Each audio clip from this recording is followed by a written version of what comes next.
Hello everybody, welcome to the Transformers Headmasters commentary track. My name's Chris McFeely. I'm going to talk you through the opening trilogy of the series, hopefully tell you a little bit about it, origins of the show, the dreaded dub, and I doubt I'll be telling serious Transformers fans anything they don't already know, but hopefully some of you out there will learn something from the commentary, and I suppose I'll jump straight in and answer the main question that a lot of viewers out there probably have about the series. Where does it fit in the American continuity? Well, go back to the very start, of course. You'd know that there were 4 series of Transformers in America, and the first 2 were exported to Japan and retitled Fight Super Robot Lifeform Transformers, or possibly just Super Robot Life Transformers. And then following that, there was the movie, although that wasn't released in Japan until 1989.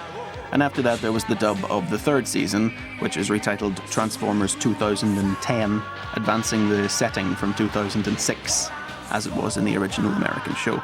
And then, in America, it was decided to end the series with the 3-episode-long 4th season, titled The Rebirth. And in Japan, they decided, nope, we'll not have any of that.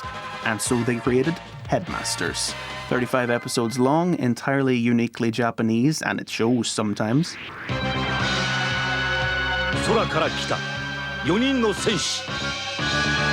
And here we are with the first episode, 4 Warriors Come Out of the Sky.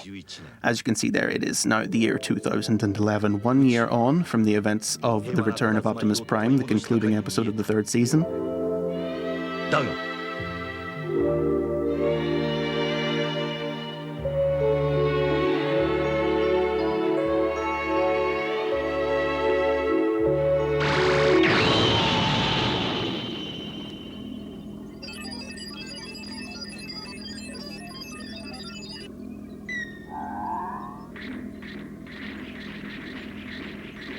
Here are Galvatron and the Decepticons. You would have thought the Autobots might have dismantled the space bridge to avoid letting the Decepticons just come right back to the planet whenever they felt like it, but there is something of an explanation of that later on. We'll come to it. The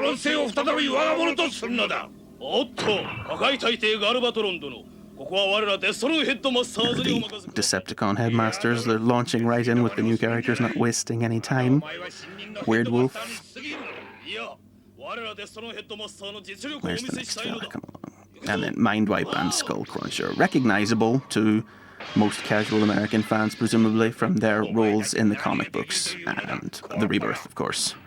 And English fans, of course, because this is an English DVD, so I should be more precise. The Terracons. Missing Hunger there for some reason. The Predacons, only 3 of them. I don't know where the other 2 are.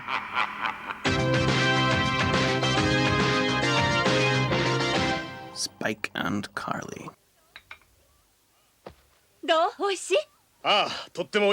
Human interest, something the Japanese really liked in their series, but we'll talk a little bit more about that when we come to Daniel later on. You know him, you hate him. We'll get to it. Only 3 of the Dinobots in this scene.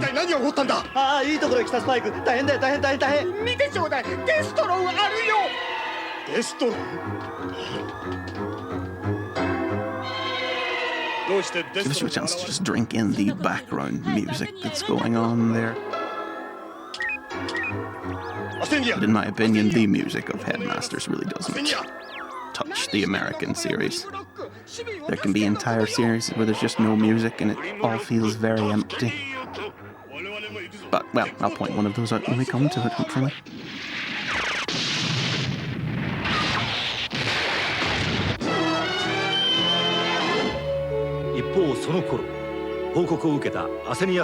Here we are on the planet Athenia, previously mentioned. Apparently, a base set up here in order to construct second Cybertron, as I understand it. Interesting fact about Athenia, it is apparently supposed to be the planet that the Galactic Olympics were held on in the Season 3 opening episode 5 Faces of Darkness Part 1, but it doesn't look anything like it. I mean, in that episode it was little more than a floating rock, but in this one it's a perfectly spherical world. It wasn't named in 5 Faces of Darkness, but apparently in the Japanese dub of the episode they decided to rename it Athenia, and here it features again. 地球にも援護を頼んだから安心してくれ。了解。君とカーリーはひとまずアセニアに避難してくれないか。Familiar faces, of course. You probably wouldn't have expected to see Jazz at this time in the American series. Of course, his voice actor passed away, so they removed the character from the series. And here he is again. One of the good things about these early episodes in particular being that they're a transition from the cast of the post-movie era into the new Headmasters characters, but in addition to that, you get to see more classic characters from before the movie that weren't being used in the American series anymore.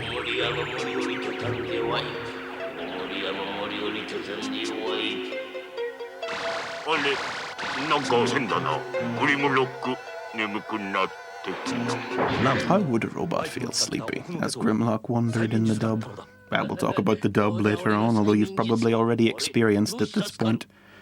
If you're listening to the commentary now, I imagine you've probably sampled both the audio tracks at this stage, and you'll know the negatives involved in the dub, but we'll discuss that slightly later on.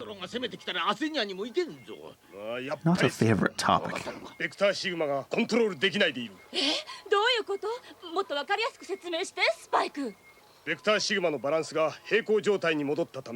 This is an unusual concept that the Japanese decided to work with. The suggestion here is that Vector Sigma, which most fans should probably remember from the Season 2 two-parter, the key to Vector Sigma and the rebirth itself, is that it somehow controls the balance of power on Cybertron. It's allowed the Autobots to remain in power, and now, after the release of the Matrix's energy, it has been reset to a neutral balance, allowing the Decepticons to invade, which presumably is why the Autobots never chose to dismantle the space bridge, because the Decepticons couldn't step foot on the planet. It's an unusual concept, like I said. It's not something that's ever come up in the American series, but as I said, it's uniquely Japanese. The Japanese had their own approach to things, and more of that develops as the series goes on. Oh, well, and here's Six Shot, of course. Very small role in the American Rebirth series, but really comes into his own in Headmasters. Quite an important character. Leader of the Decepticons' Earth forces.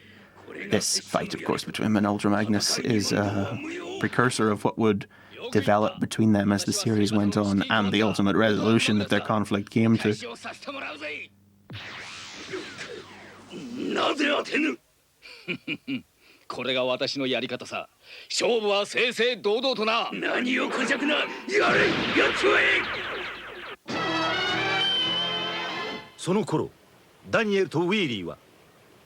And here he is, Daniel and Wheelie. Both characters, of course, introduced in Transformers the movie. According to the original script of the movie, Daniel was supposed to be 12, and then he celebrated a birthday in the third season, and now 1 year. So this would make him 14, probably the most immature, childish 14-year-old anyone has ever conceived of.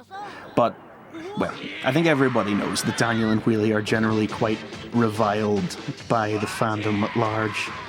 And, you know, there is good reason for it. I mean, after the movie, they filled in the roles that Bumblebee and Spike had filled in seasons 1 and 2.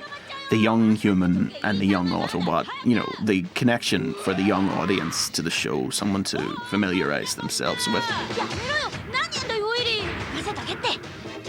Season 3, okay, it wasn't adult or anything, but it was a maturer affair than had been done with seasons 1 and 2. It was a lot darker, very joyless. And Daniel and Wheelie they skew younger than Spike and Bumblebee ever did. So they're these young characters in the gritty third season, really out of place, really, really ill-conceived. But, well, as anybody out there who's experienced other Japanese Transformers shows like Armada and Energon from recent years, no, the Japanese really like their humans when it comes to Transformers series. So for Headmasters, Daniel was thrust into a rather major role, and you will be seeing his little face in every single episode of this series, so you better get used to the sight of it. In a way, the series is very much about Daniel's maturing. I mean, as early as episode 6 here, he bursts into tears when he has to do anything. But then later on in the series, he's abseiling down cliffs. Oh, and here are the train bots. Now, I would imagine a fair number of viewers out there have no idea who these characters are. These are the first of several new characters that Headmasters would go on to introduce who would be unique to Japan, who would never be seen outside of it in America. Let me check my notes here. I must freely admit that I haven't been able to memorize who the train bots are. I can't tell them apart. Their names are, and I must apologize in advance, I'm not a fluent Japanese speaker. The names are Getsui, who's the blue and cream one, Yukikaze, who's grey and white, Ken, who's grey and orange, Sukien, who's green and orange, Seizan, who's cream, grey and red, and Shuki, the leader, who's blue and white.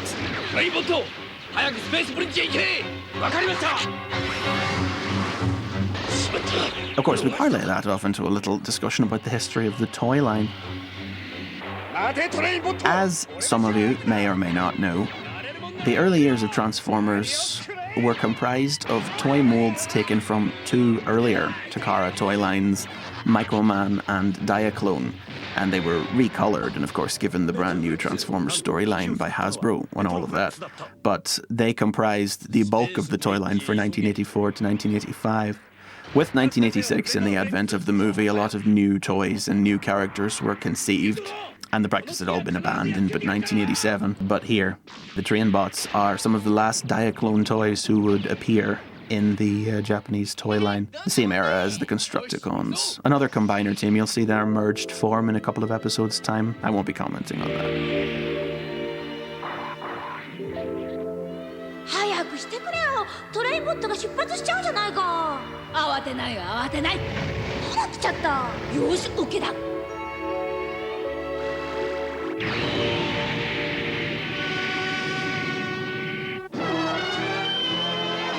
地球からの援軍が発進した頃、セイバートロン星は最大の危機に刻一刻近づいていた。テストの目、派手に暴れているな。まったく。The American series had a narrator, Victor Caroli, but this chap, Issei Masamune, if you must excuse my pronunciation, Masamune, he's the narrator. He was the narrator for the original dub of the series, and he carries on into Headmasters. But for some reason, they really felt the need to connect all the scenes together, so they couldn't slow the episodes down. They just jumped from scene to scene with this guy filling in the gaps. その頃、アセニア基地に戻ったチャーたちは。何？コンボイ長官はセイバートロン星へ行った？せっかくわしらが戻ったというのにか。ああ、ベクターシグマを調査すると言ってな。なんだって？ベクターシグマを調査するじゃと？そうだ。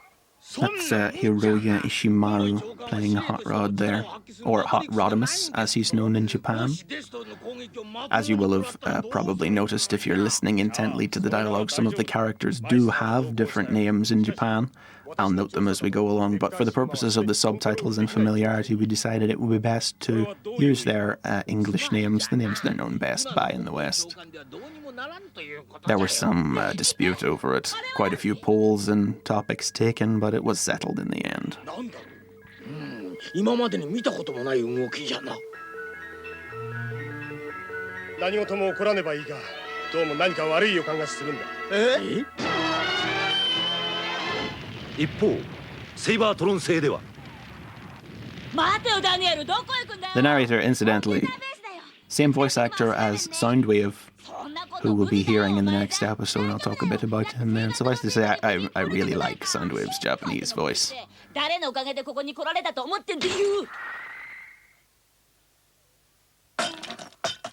Daniel wearing the exosuit design from Transformers the movie. It'll pop up now and again.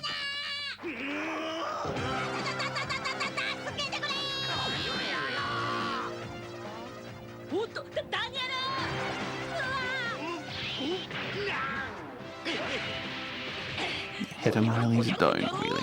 That's Shuki, leader of the train bots. Called Grimlock in the dub. And I'll go into more detail about the dub in the next episode, but it should be obvious to anyone who's sampled it that it's not something you should be sampling.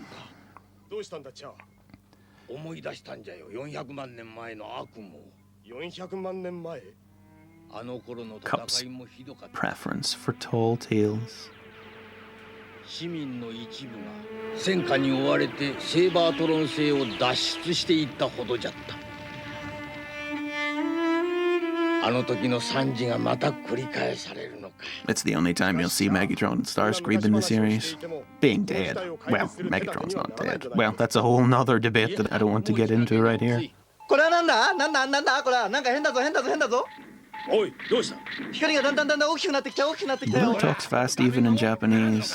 Credit to anybody who's able to translate that.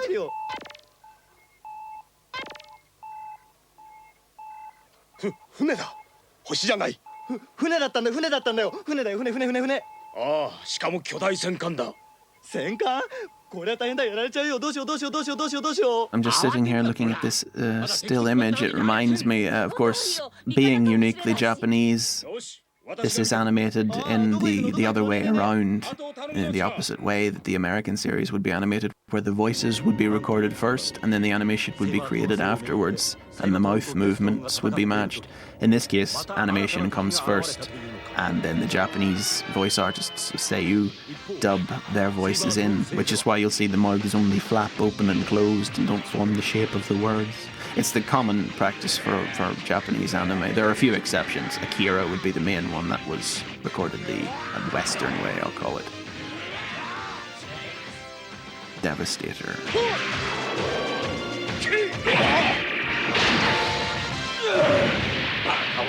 Constructicons, along with Optimus Prime and Bumblebee, the only characters to appear in all 4 American series. Seasons, rather. All 4 American seasons of the series. Combiners are a regular fixture of Headmasters, you'll find out. They really like to use them to just fight. Blitzwing, mysteriously back with the Decepticons after his exile in Season 3. And Sunstreaker, not seen in a long time. What is he holding? 俺グリムロックお前どっかで見たことある新任のデストロンかその通り俺はデストロンヘッドマスターウィアードウルフだ Announce yourselves. 俺はスカル俺はワイプだ。ヘッドマスター知らない俺グリムロックお前たちやっつけるお前みたいな薄野郎にやられる俺じゃないぜスクラップになれ Yeah, they explode, whatever they are. そら The throttle bots, very small roles in the American series. They'll pop up now and again at Headmasters. Of course, some of the characters introduced towards the end of the 3rd American season will get more screen time in Headmasters because they were 1987 toys. The throttle bots, the Technobots, the Terrorcons. You'll be seeing more of them as we go along. 俺様の催眠術は大したもんだろよくやったぞワイプ Saizo Kato is the voice of Galvatron. Previously the voice of Megatron in past seasons. Might have also seen him in New Gall Force, Tokyo Godfathers. Ah, and here come our title characters. They're 4 warriors, and they're coming out of the sky.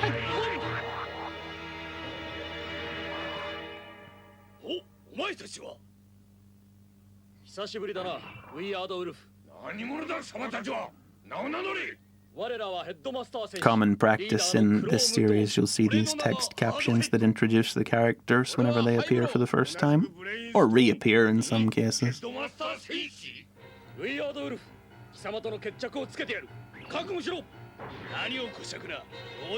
We move towards the cliffhanger. サイバトロンとデストロンの戦いに突然現れた4人のヘッドマスター戦士。果たして彼らは何者か。新たな戦いがセイバートロン星に始まろうとしている。I do enjoy this theme music. It's very catchy. It's very 80s, but it really sticks in your head.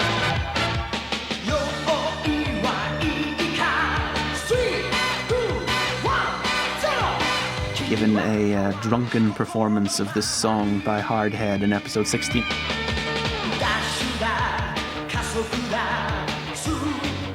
Well, that's the first episode of Headmasters, so hope you'll come back for the second one. See you in a little while.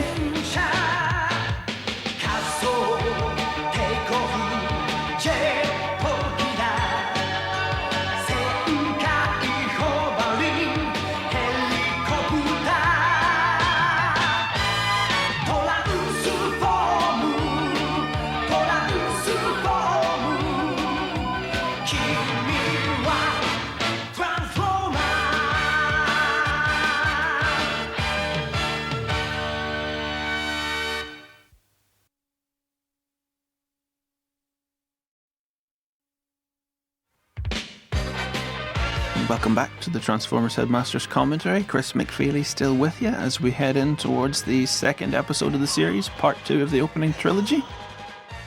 The theme tune you're hearing right now, incidentally, is quite simply titled Transformers The Headmasters by Hironobu Kageyama, well known for some of his other TV theme tunes, including Dragon Ball Z.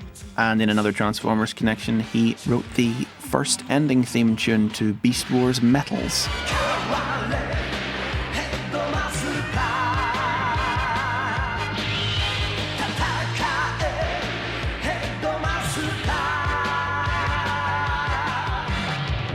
I was a bit surprised when I first saw the opening theme music that they showed Scorponok in full like that. I thought they might have saved the surprise for later on, because it's not as if it's not dramatic. Incidentally, if it wasn't aware in the first episode, I don't think I spoke out of turn too much, but there may be some spoilers for later events of the series in these commentaries, probably more likely in this episode given some of the things that happen. You probably watched on a bit before you decided to watch the commentary anyway, but you're forewarned now. As we head into episode 2, Mystery of Planet Master.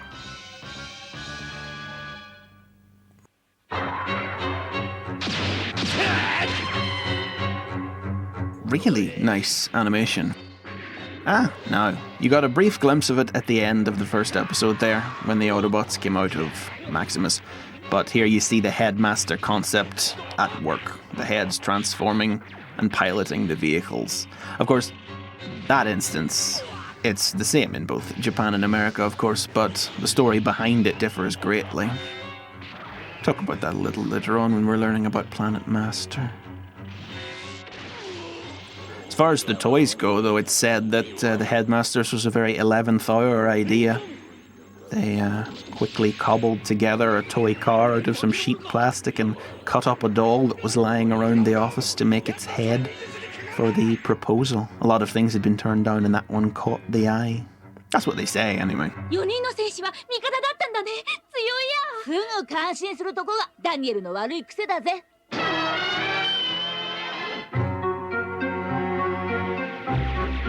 Big fight scenes. A lot of those in Headmasters.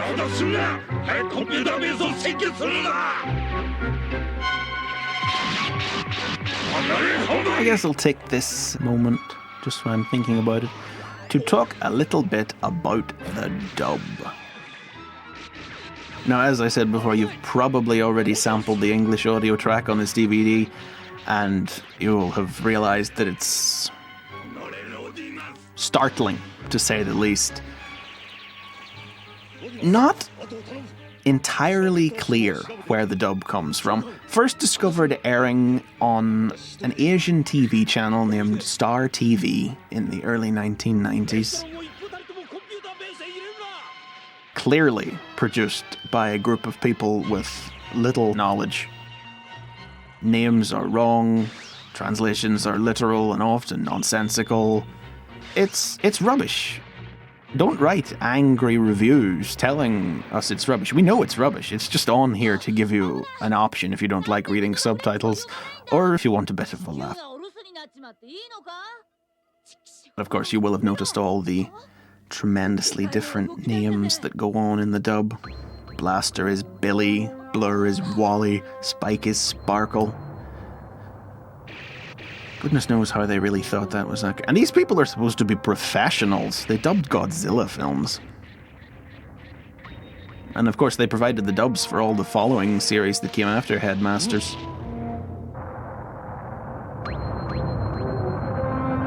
It's an education.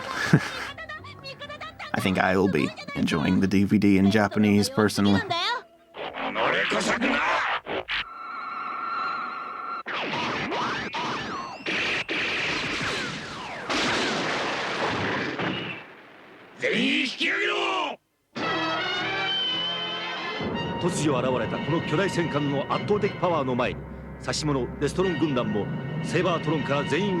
As I mentioned previously, though, a lot of the characters do have different names in Japan, but for the subtitles we decided to keep them with their Western counterparts, with one exception. Fortress here. You'll know him best, presumably, in English as Cerebros, the head of Fortress Maximus, but the character is simply so different. In Japanese, we felt that it was the best course of action to allow him to keep his Japanese name. Basically, in Japan, he is Fortress Maximus. He simply connects to the larger body and becomes Fortress Maximus, whereas in English, Cerebros is simply the in-between, the guy that forms Fortress Maximus's head. They're very different characters, and we decided that was the best way to go. Plus, in the cartoon, Cerebros had a completely different head. Fortress is much more toy accurate. フォートレスはみんなと同じセーバートロン星で生まれたんじゃよ。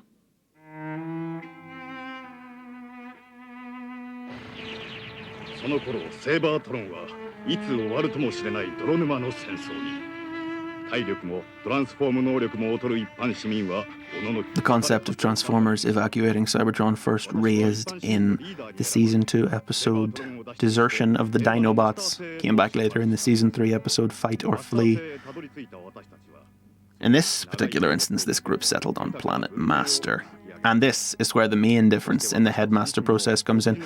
You'll know, of course, in English, the Headmaster process involves Transformers bonding with an organic alien race called Nebulans from the planet Nebulos. Here, on the other hand, the heads are the Cybertronians themselves, who created larger bodies to survive the harsh environments of Master. There's only one mind involved in the process, and honestly, I'd probably say I prefer it. It seems a little simpler to me. No, you just heard Scorponok mentioned there, but that's not what you're thinking again. This comes back to the difference in names. You'll see his shadow here. And of course, everybody out there, well, not everybody, but I would assume most people know who Scorponok is. Quite a big name as far as Transformers went. You will recall in English, of course, that Scorponok's head is named Zarak, but that's reversed in Japanese. The head is named Scorponok, and the body, which isn't introduced later until episode 15, is named Megazarak. And again, we've opted for the English way of doing things with the subtitles. So the head will be called Zarak, even though you'll, well, if you're paying attention, you'll hear Scorponok spoken in dialogue. The Centurion drones here from the Key to Vector Sigma, the Season 2 episode. As is Alpha Trion here. Rarely seen character, but quite notable. One of the more popular supporting characters from the G1 cartoon, I would say. Creator of Optimus Prime, not father creator.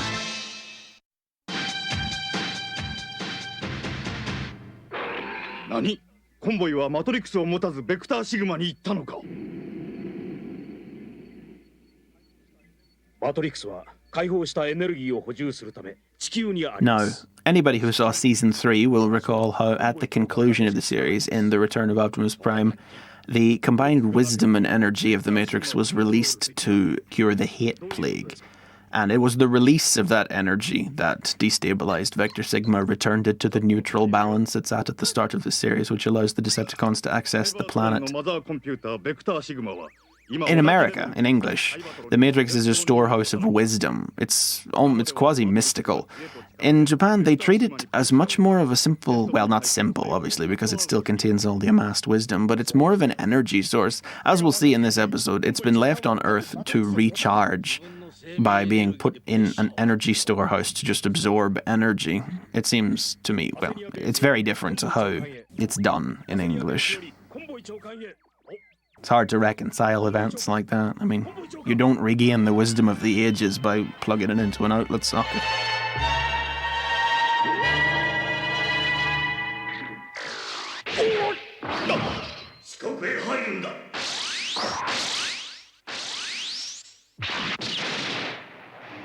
A lot more dangers on the path to Vector Sigma for Optimus Prime than there were whenever he went there originally in Season 2. He's taken the hard route, the scenic route, the one with the giant rats. Optimus Prime, of course, called Convoy in Japanese, voiced by Tesho Genda. He was in Akira, Fist of the North Star, and in an interesting Transformers connection, he actually returned to provide the voice of Primus in the Japanese version of the most recent Transformers line, Transformers Energon.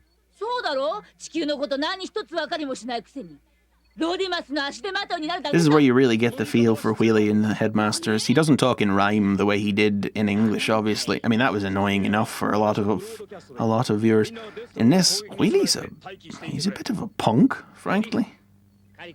Quite rude. He's going through puberty or something, but he's been a real jerk to a lot of characters. Very opinionated.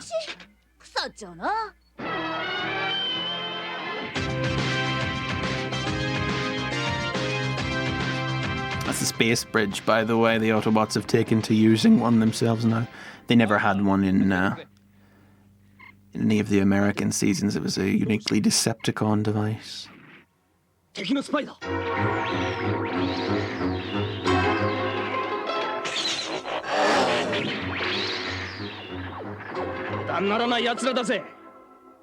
the better remembered aspects among some casual fans is Soundwave and his cassettes.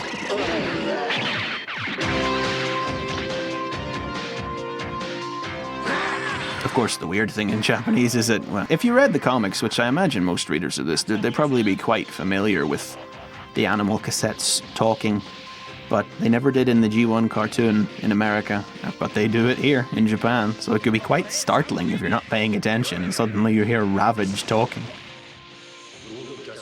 And here's Soundwave, of course. One of the most popular Transformers from G1, I'm sure.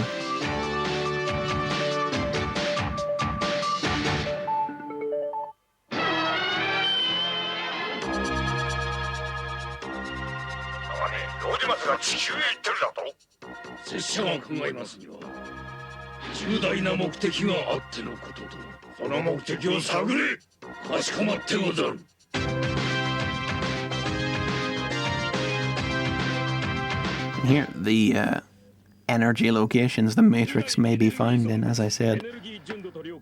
Strange, but go with it. That's how the show works.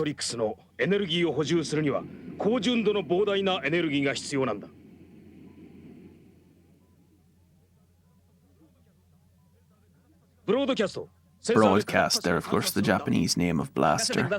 カセットボットは高性能センサーを装備しています。私は敵の目をごまかす。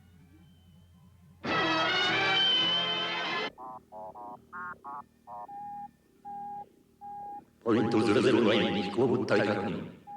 モニターに投影してみ。エアロット。近くには我らのエネルゴンキューブ保存所がある。おりますが、エネルゴンキューブを狙ってきたとは考えられない。スタントロン部隊出撃。 Once again, the Combiners come out to fight. Headmasters tends to put a lot of emphasis on big fights, often between the Combiners. Although in one sense that's nice because it means you're seeing older characters like the Season 2 Combiners right up to the very end of the series, which, you know, sometimes it can be easy to forget with this series that it's following on from America because you're looking at so many new characters. It feels quite disconnected sometimes, so it's always nice to see a classic character pop up and just remind you of the history involved.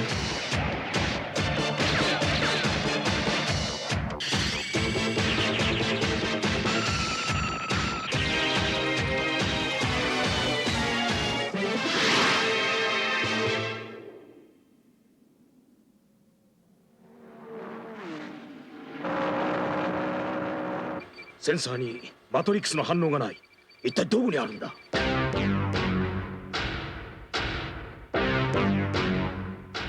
Planet Char here, of course, home base of the Decepticons. サンドウェーブ、ロディマスを追うんだ。承知しました。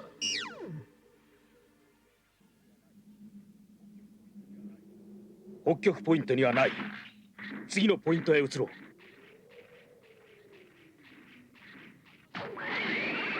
あ、アニマトロンだ。カセットボット出撃。 You wouldn't have thought that Blaster's cassettes could take on the Predacons, but this'll prove you wrong. Looking a bit large there, Ramhorn.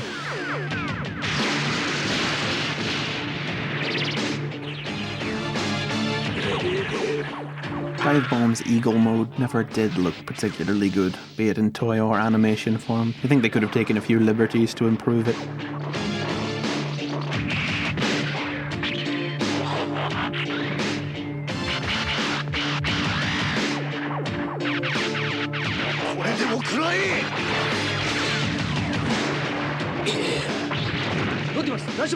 Just realized that's an interesting mirror of something that'll happen later in the series. One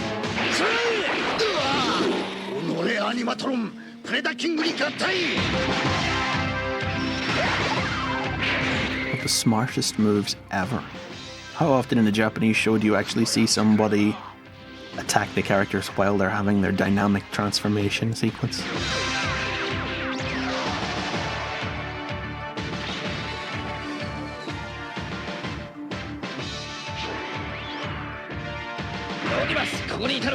I know I'm being quite quiet here at sometimes, but whenever you're just having a big old giant fight, it's sometimes hard to find something to say. 大丈夫かしら。焦っちまうな、本当に。ウィリー、信じるんだよ。ロディバスを信じるんだ。わかったよ。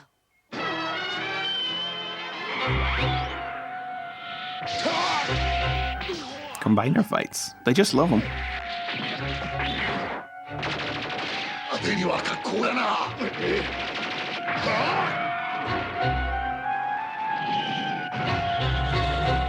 ディバス、ここは私に任せて早くマトリックスを差し出してくれ。スペリオン、頼むぞ。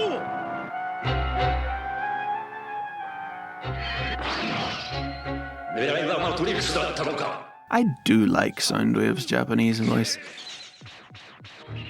As I said, played by Issei Masamune, the narrator. It does an interesting job of mimicking the eerily robotic quality of Soundwave's American voice, of course provided by Frank Welker. But also it's the kind of voice that allows him to speak full sentences. I suppose if you translated it into English, it'd be the kind of voice you might expect the comic book version of Soundwave to have. And of course, Blaster and Soundwave generally considered, well not considered, they're opposite numbers, communications officers, the guys that turn into the tape decks with the cassettes. Of course, they had their first confrontation in the season 2 episode, The Perils of Having a Chest Made Out of Glass. The season 2 episode, Auto Bop. Of course, they would go on to have another focal episode together in season 3, Carnage in C minor. The less said, the better. Although it's interesting to note, before Blaster came on the scene in season 2, it was usually Brawn that went after Soundwave. They really didn't seem to like each other. This fight usually held up as one of the best Transformers fights. Well, it's certainly interesting and quite visceral, arms falling off and everything, but I don't think I'd rank it among the best. Oh,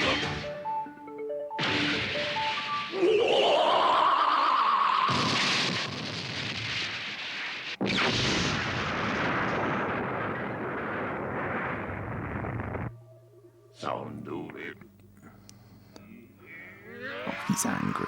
I mean, if you listen to the dub, it sounds like he's having a yawn. Darn that Soundwave.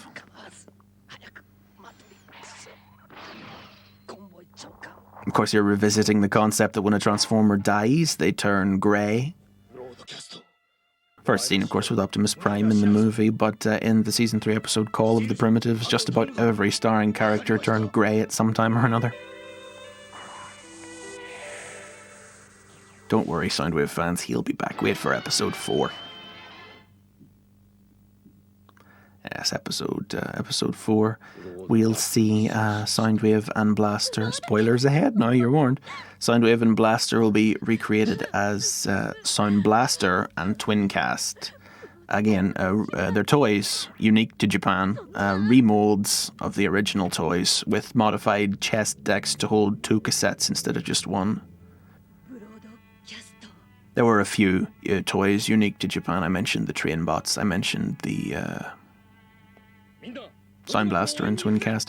Twincast also had a selection of cassettes that were unique to Japan. Dial, Zor, Graphy, Noise. They could combine.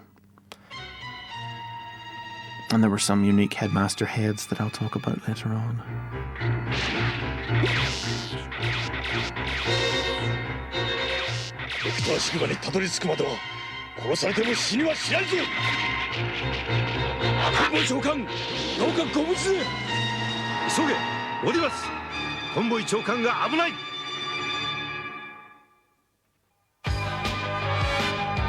The closing theme here, again, titled You Are a Transformer.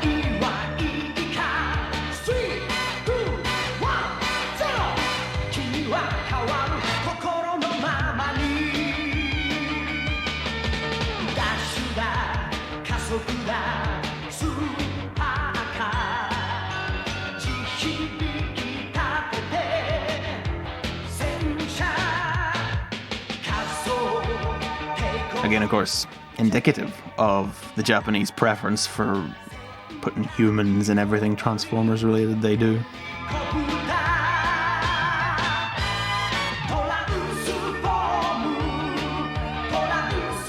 Well, see you on episode 3.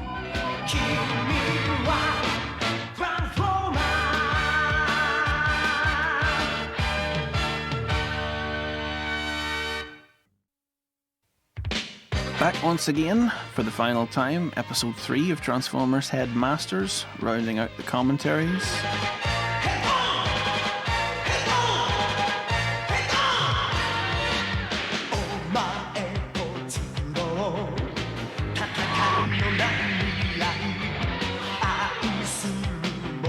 Of course, you get the chance to properly enjoy this theme music now because you may not have in the past if all you've experienced is the dub version. When it was dubbed, for whatever reason, it was all Headmasters, the next series, Super God Master Force, and the series after that, Victory, were all dubbed by the same aforementioned low-talent crew who titled them, gave them the umbrella name of Transformers Takara, and applied Victory's opening sequence to all the episodes. You would have seen that on Maverick Entertainment's release of the first 6 episodes of Headmasters on DVD a few years back. Well, here's your chance to properly enjoy the Headmasters opening theme tune. Maverick and Metrodome have been able to release these because the rights to the dubs, believe it or not, were actually officially acquired by Sunbow, or whatever company held the Transformers license, as can be evidenced by the English language closing credits that were placed upon them with the American Transformers theme and everything. Episode 3, Birth of Double Convoy, or, as we've titled it, in keeping with changing names for the subtitles, Birth of Double Prime. Perhaps doesn't roll off the tongue just as nicely, but consistency's sake. Hot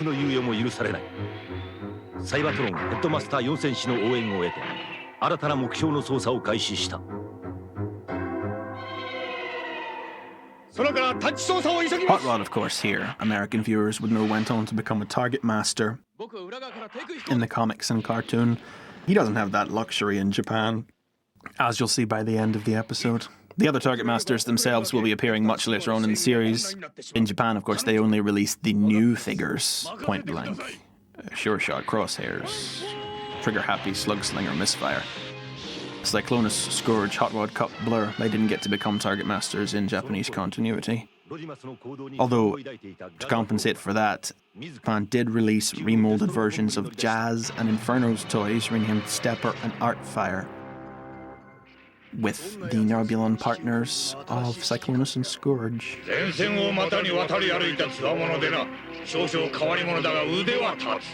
And speaking of Cyclonus and Scourge, here they are.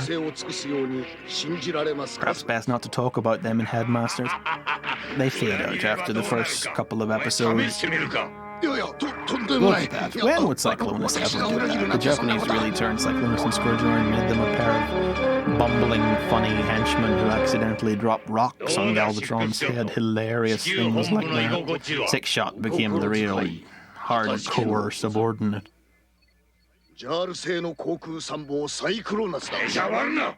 Cyclonus, one of those cult characters, popular in some circles.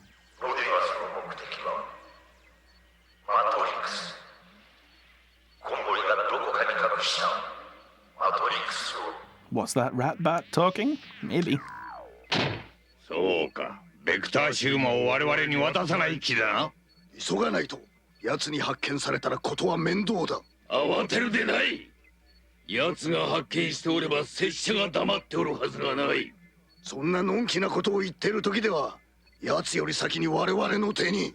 持っている力を戦いに使うのが覇者デストロン。直ちに協力部隊を集めて追撃しろ。奴は拙者が拙者の流儀で袴に叩き込む。一方デストロンの出撃をキャッチした地球サイバトロン本部でも No, there's Prowl, Jazz, and Inferno. I'm sure some viewers out there probably quite surprised to see Prowl alive, given that he was rather distinctively dead in Transformers the movie. プロテクトボット部隊はポイント303方角からデストロンの追撃を阻止する。 As I mentioned before, Transformers the movie not released in Japan until 1989. In its stead, Japan produced their very first unique piece of Transformers animation, Scramble City, a one-shot direct-to-video special which filled the gap in between. It featured the creation of Metroplex, which was never really explained in the American cartoon, and lots of battles between the Combiners, obviously setting up the fondness for that in Headmasters. And generally, though, people like to say that Prowl appears alive in Headmasters and Wheeljack appears alive in Victory because the Japanese didn't know they were dead because they didn't get the movie until 1989. But that's not even true, because in the Japanese dub of the Season 3 episode Dark Awakening, Prowl is listed among the dead Autobots, so they just messed it up. It's not a nice experience to see Prowl alive again. Prowl, a popular character among fans of the comic, never really got a chance to shine in the cartoon, but second in command in the comics, so I'm sure there are some people who are pleased to see Prowl again.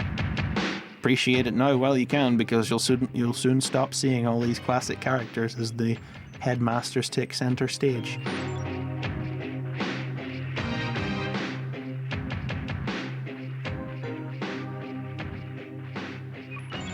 これだけ探しても見つからないとは。一体どこに？これで軍の機密基地は全て調べた。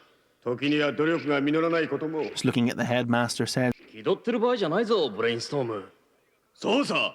In Headmasters, they have much more accurate heads. They're a lot closer to what their toys look like than the American show. Not so much for Highbrow and Hardhead, but Brainstorm and Chrome Dome, particularly notably. Chrome Dome had visor eyes, not individual ones in America. And Brainstorm, in his toy actually, Brainstorm didn't have a mouth. He had a mouth plate like Prime or Chrome Dome there. But for some reason, the Japanese decided they'd give him one for this series. Yeah, this basically sums up the role of RC, Cup and Blur in the series. Standing around doing nothing. RC is reduced to a secretary by the time the Headmasters take over. Not even before then. Bringing messages to Rodimus Prime, warming his coffee.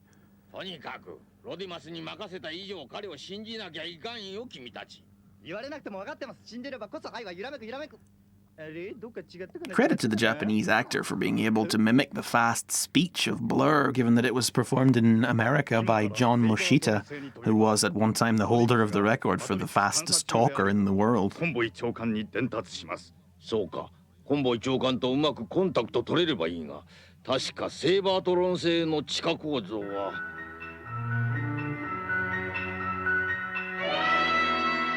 That's Ikuya Sawaki as the voice of Fortress. Might have seen him in Berserk, Rurouni Kenshin, Guyver, and in another Transformers connecting point, he returned to play the voice of Red Alert in the recent show Transformers Armada. Japanese version, of course, so I should say Transformers Micron Legend. As I said before, Prime is facing some serious dangers that just weren't here when he came down here the first time back in Season 2. These power leeches, they call to mind the similar creatures from The Return of Optimus Prime, but those were on Char. There's a lot of strange stuff down in the bowels of Cybertron. Those meters in the Headmaster's chests, most people will know, of course, are the readouts for their tech specs. Their strength, speed, and intelligence gives them a rating out of 10 whenever you plug the head in. エネルゴンキューブの格納庫だ。あんな目立つ場所に本当にあるのかな。エネルギーの充電に目をつけながら、なぜもっと早くここに気づかなかったのか。行くぞ。出たな命知らずが。There's some really unusual music sometimes in this series that you wouldn't have expected to hear in Transformers, but you get used to it. I mean, by its very nature, Headmasters, being Japanese, will contain some unusual things that Western viewers might have trouble accepting. Not least of all the focus on Daniel and Wheelie, or the rather cheesy closing theme, but Hardhead singing karaoke in episode 16. I mean, that couldn't get more Japanese if you tried.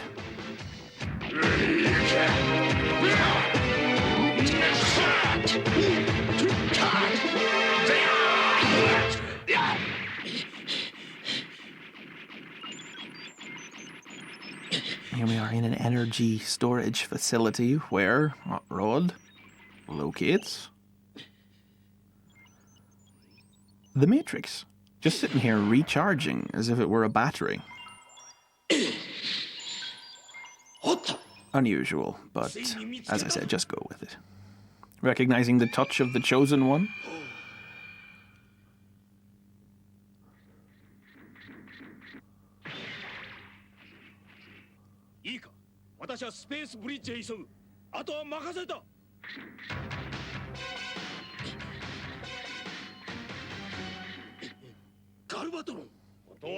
You see clearly that all these characters are on Earth right now, so you'll notice later on towards the end of the episode how seriously screwed up the time frame gets and how quickly everybody gets to a certain location. I'll point it out when we come to it.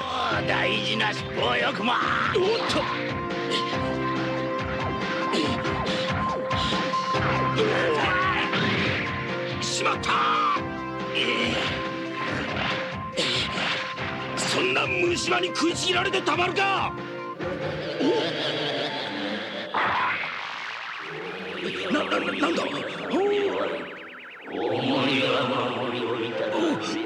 体がしびれる。どうだ、ロディバス。これで本当に歯が立たんだろう。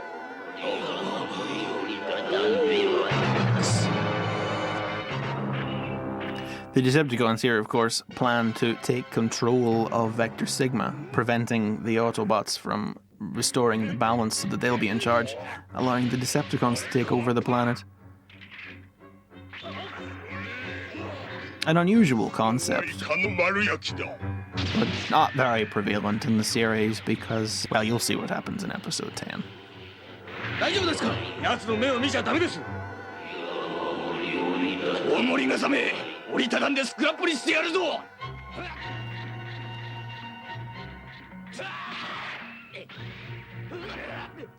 Sometimes in Headmasters the concern can just be put a little too much on showing a fight rather than having the story go somewhere.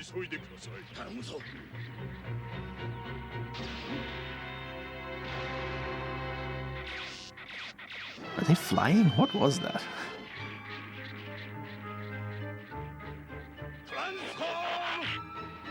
The Trainbots again, they're a glorified boss for a lot of the series. They get to do their thing. You'll learn a little bit more about the Trainbots in episode 7. They'll take a bit more of a center stage then. And as one of the new characters in this series, they do get to do a fair bit. もはや昨日は限界に来てる。こんなことは今まで一度もなかった。 That's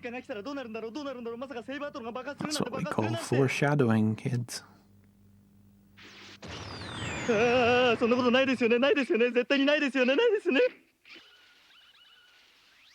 didn't do terribly well with the generic Autobot designs for their series, as you'll see later on. They're all very samey. They look very out of place sometimes. That's Tomiko Suzuki as Daniel and Kazui Kamiya as Wheelie. The most recent thing I believe she's done was a guest spot in an episode of Full Metal Alchemist.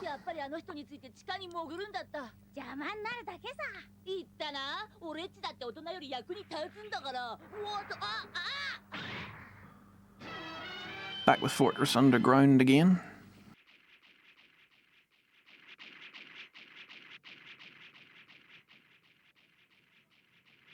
Convoy 長官、どこですか?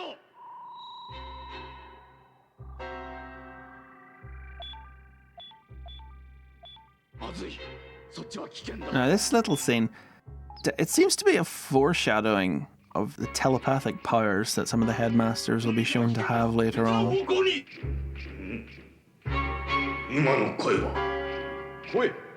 Now, I don't know what is going on with this thing. I mean, these rats, whatever they are, very reminiscent of the transorganics from the Season 3 episode Dweller in the Depths, but it's hard to believe they're just running around. A pest problem down on the lower levels of Cybertron. I mean, as I said, once again, none of this problem when they were trying to get here the first time back in the key to Vector Sigma in Season 2. Vector Sigma was never in this big ball of a thing. It's just sometimes there's a design discrepancy between Japan and America, but the Japanese are really going for grandeur here, so I just assume they built the protective shell in the intervening year, you know. 驚くべき防御能力。これじゃ今の私の持てるエネルギーでは待っていたぞコンボイ。ベクターシグマが異常な限り我々の味方。ここがお前の死に場所だ。な。とわお。コンボイ貴様の最後だ。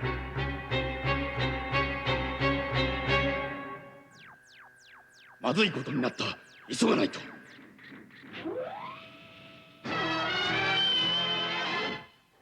着いた。間に合ってくれ。ベクターシグマの影響力をプラスに引き入れたサイクロナスとスカージの猛攻にコンボイの反撃は苦しい。なあ、ダメだ。もう待てない。私がエネルギー体と化して制御しよう。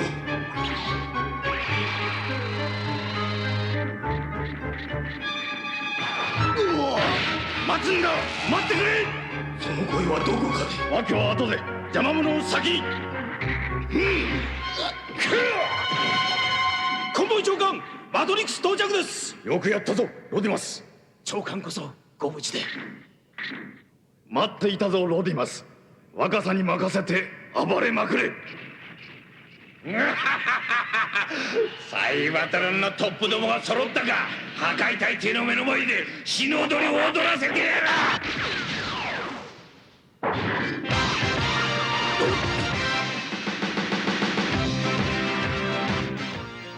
Alpha Trion, recharging the Matrix. This is where the title of the episode comes from, Birth of Double Convoy, Double Prime. A rather nice, dramatic fight. The notion of bringing the two primes together, something that was never done because in the American series, as soon as Optimus Prime ever came back on the scene, Rodimus just forked the Matrix right over. In this instance, they actually get to fight side by side.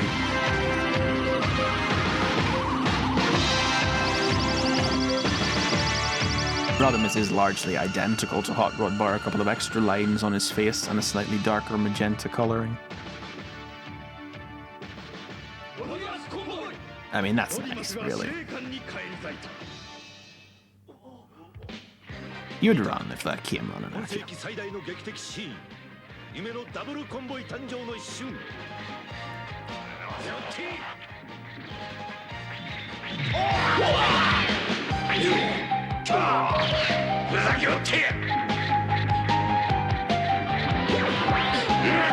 Galvatron seeming, generally speaking, a lot saner in this than he was in Season 3. Although there is speculation that when the wisdom of the Matrix was released in The Return of Optimus Prime, it cured the madness Galvatron had been suffering from under the entire series. He seems a bit more lucid in Headmasters. 急がないと。待ってください。私がマトリックスで。ロディマス、君にはまだ重要な使命が山ほど残っている。ベクターシグマは私が何としてでも。コンボ長官。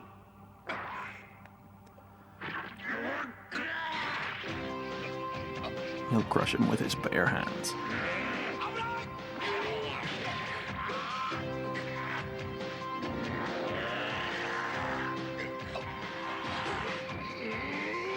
Now, in another one of those weird American-Japanese disagreements here, Optimus Prime, if you're unclear on the subject, is merging with Vector Sigma in order to stabilize it and restore the Autobot balance. But in the American series, only a first-generation product like Alpha Trion could actually merge with Vector Sigma. Just go with it, you know. dead again. You get the impression the Japanese never really wanted to bring Optimus Prime back, isn't it? He's dead literally 3 episodes after they resurrected him the first time. In his entirely unique death colour scheme, grey-scaled, whereas everyone else just turned white, as you saw with Blaster and Soundwave.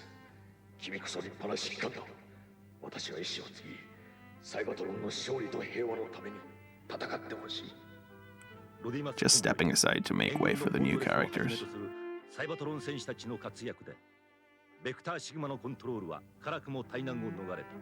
Yeah, you'll hear this melancholy music a few times, something you might not expect to hear in Transformers a lot. And there are some odd moments when it's played as well. As I said, it's very uniquely Japanese. But at the same time, there does seem to have been a very concentrated effort to mimic the simpler animation style of the American series and not go full-on anime style. Though there are leanings towards that occasionally, and it becomes much stronger in Master Force and Victory.